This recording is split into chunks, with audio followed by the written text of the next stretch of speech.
Hello, friends. Welcome back. I'm so glad you're here. I'm so glad I get to hang out with you. Thanks for tuning in. And I am excited for today because I have some super tactical, practical suggestions for you. If you are looking for a way to grow, I have something that you're going to love today. This could be for yourself personally, or for your marriage, or even in your professional life. So stay tuned. Let's dig into some goal setting. Hey mama, welcome to Intimacy After Infidelity. Do you find yourself Googling, can a marriage survive infidelity? Or what's the first step to divorce? Do you wake up full of hope, only to end the day with more shame when there's another stupid argument again? Hey, I'm KristinaJoy, forgiven daughter of Jesus. I too felt the shame of infidelity and wished someone had a roadmap for how to get out of the mess so I could experience freedom. I kept telling myself I just needed to try harder to end the affair and fix my marriage, until I found I needed Jesus to heal some deep wounds in my heart. Through prayer, lots of research, and developing new healthy habits, I was able to find healing to shed my shame once and for all. Now I'm excited to share everything I've learned with you. So find your safe space and pop in that earbud. Let's rebuild your life and marriage better than it's ever been. I want to take a minute real quick and give a shout out to T-Bird, who left a review for me over on Apple Podcasts. They said, Kristina, thank you so much for your boldness to talk about these difficult things. Thank you for giving practical advice. You do such a great job at directing feelings while sharing God's love. I'm so excited for your ministry and where it leads. This has brought me so much healing to my life. Thank you for that comment. And honestly, guys, that is the biggest way that you could say thank you to me, just by going to Apple Podcasts and leaving a review. That's how I know what's resonating with you. What do you want more of? What are you struggling with and you have a question about? And that can be totally anonymous. No names attached to it for us to know who you are. But that is the biggest thank you, so that I know what's helping you and what I can continue to do to support you. So thank you so much for that review. And I love that because they said they love the practical advice, and that's exactly what I want to do here today. Practical advice on goal setting and creating some daily habits to get you there. Because think about it. If you don't know where you're going, well, you're not really going anywhere. So have you ever stopped to think, what do you want your life to look like 6 months from now, or a year from now, or even in 5 years? And focus first on yourself. What do you want to look like in the next year? This could also work for your marriage, but I wouldn't start there. I would always start looking in the mirror, looking at yourself first. But if you feel like, things for me are pretty stable, I feel like I'm in a good spot, then absolutely, take it to the next level and think, how could I continue to grow in my marriage? And as we talk about this today, stick around, because at the end, I'm going to give you a couple examples. One for your personal life and one for your marriage. So you'll see what I mean there. Now, think about this example of if you're holding an apple and you're holding a donut. If you choose to eat that donut today, it's not going to make that much difference on your health. But what you choose day after day after day is what makes the difference. If you choose to eat an apple day after day, you're going to have one kind of health. If you choose to eat a donut day after day, you're going to have a very different kind of health. So today, I want to help you create some daily habits that will serve you in achieving goals that you want to achieve. First of all, your mindset is kind of the foundation of everything. And we could talk about this. I've done previous episodes around mindset and how are you thinking about things. So just know that's the absolute foundation of your life and how you see things. But after mindset comes your vision. And vision is like the destination. Where are you going? Where do you want to go? When you get in the car, If you're going somewhere new, you type in the destination on your GPS and it tells you how to get there. So your vision is the end. But it's your daily habits that determine whether or not you're actually going to get there, if you're actually going to reach these goals that you have. So you have to have daily habits.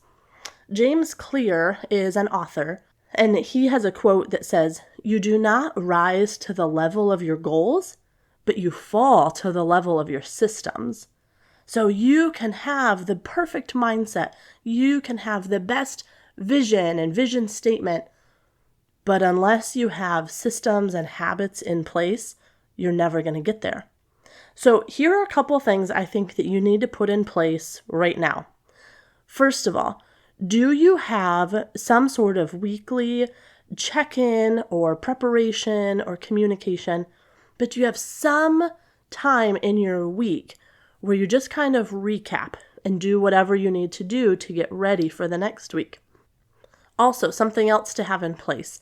Do you have some sort of external accountability? And I like to remind myself that anybody who is professional and successful, they have accountability. They have a coach. Look at Olympic athlete, or any athlete for that matter.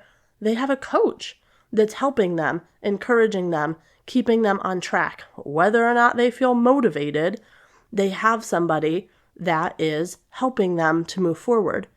So you might not be an Olympic athlete, but I know that there are days where you lack motivation to keep working on your goals. So having that external accountability is crucial to have in place. Now, that could mean you have a coach or a counselor or a friend or a community who you know is going to keep you on track. So all that to say, let's have a plan. All right, now's the time where I want you to grab your journal. Here are some questions for you to consider, and here's where I said I'm going to give you 2 examples. First of all, what is your one big goal? Big goal. Maybe it's to get out of the affair. Maybe it's that you want to move emotionally past it. Maybe you want to feel more connected with Jesus. Do you want to lose 20 pounds? Whatever it is, write down what is your one big goal. The next question, what would you need to do every month in order to accomplish that? Every month this has to happen, and it will help me move closer to my big goal. Then let's take it down a little bit more. What would you need to do every week in order to reach that goal? And you might have guessed the last question, what would you need to do every day? See how that works? You can have the best goal ever, but unless you have these habits in place, you won't be strategically moving towards it. All right, so I'm going to walk you through 2 examples. And first, we're going to start with the desired outcome. What is it that you want? And then I'm going to talk about the macro goal and the micro goal, where we get a little bit more specific. And then your weekly preparation, and then your daily habits. So let's take one example. What if you want to have a better relationship with Jesus? Man, I know that things would be better if I could just grow in my relationship with Jesus. Well, your macro goal, let's get a little bit more specific, is that you want to feel him and hear him and enjoy your relationship with him. Okay, very good goal. So let's get a little bit more specific again. How are you going to feel him and hear him and enjoy him? Well, you're going to need to spend quality time with him. And I put that word quality in there because, like we talked about in the last episode with the Bible study, you could sit and read your Bible all day, but is it quality? Is it really helping you to get closer with God, or is it just a time filler? So the micro goal, I want to spend quality time with him. Okay, so then what's my weekly preparation? What do I need to do on a weekly basis so that I can continue growing here? Well, one example is that you could have a plan for your time and reading and even silent time. And you're going to check in with your accountability partner. So this might look like on Sunday, you say, all right, I'm going to set my alarm for 6 o'clock every day, and I'm going to start reading the book of Ephesians, and I'm going to journal about the book of Ephesians and what I'm learning. And then every day, every morning after I finish that, I'm going to send a text to my friend Sarah and tell her that I did it for today. Okay, so your weekly plan is that you are setting up this system and what you're going to do. You have the time and you have your plan of reading Ephesians every day. The final step is to create these daily habits, and they're called convenience-based behaviors. You want to set this up so that it's super convenient to do. So an example of this would be setting your Bible and journal and pen next to your coffee pot so that it is there first thing in the morning. When you go to grab your coffee, you grab your Bible, and you are set up to have this habit happen. All right, so that's one example, but another one could be, what if I want to grow in my marriage? And actually, that would be the number one desired outcome. I want to grow in my marriage. Okay, let's get a little more specific. I specifically want to feel more connected with my husband. All right, great goal. Little more specific, down to the micro goal. Instead of just saying I want to feel connected, well, I feel most connected when we talk. All right, see how we went from grow my marriage down to I want to talk more with my husband. All right, so what could I do for weekly preparation on a weekly basis? Well, it would be good to set up an idea of a weekly date or even just a weekly check-in. Every Sunday we sit down and talk about our budget or our calendar or our kids' activities or just how we're feeling, but you have something kind of as a weekly benchmark that you can look forward to, in this case, connecting. All right, now what about daily? And again, we want this to be convenient so that we do it.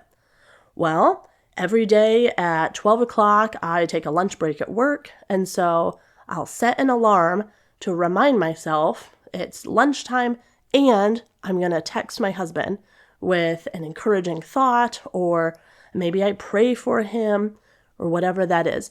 But the key is every day at 12 o'clock, I have an alarm set that reminds me to do that. So that's what makes it super convenient. And then you can see if you are sending one text to your husband every day that is a prayer or an encouragement, that's going to feed back into communicating more at home, feeling connected when you talk, feeling more connected with life in general, and then your marriage starts to grow.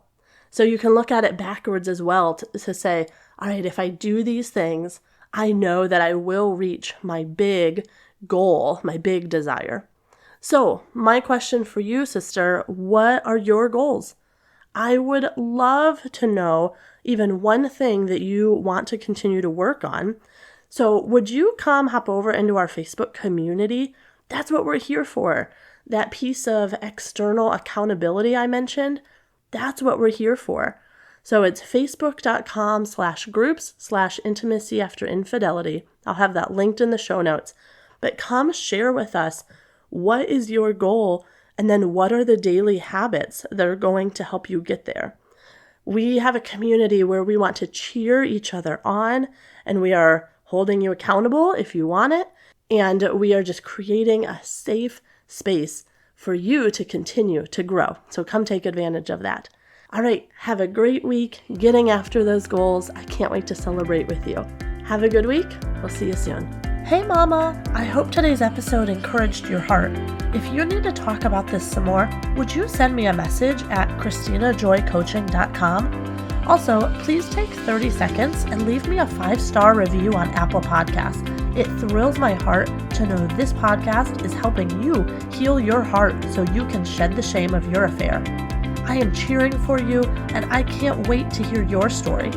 I'll meet you back here on Tuesdays and Thursdays for another episode. As always, be clothed with strength and dignity and laugh without fear of the future.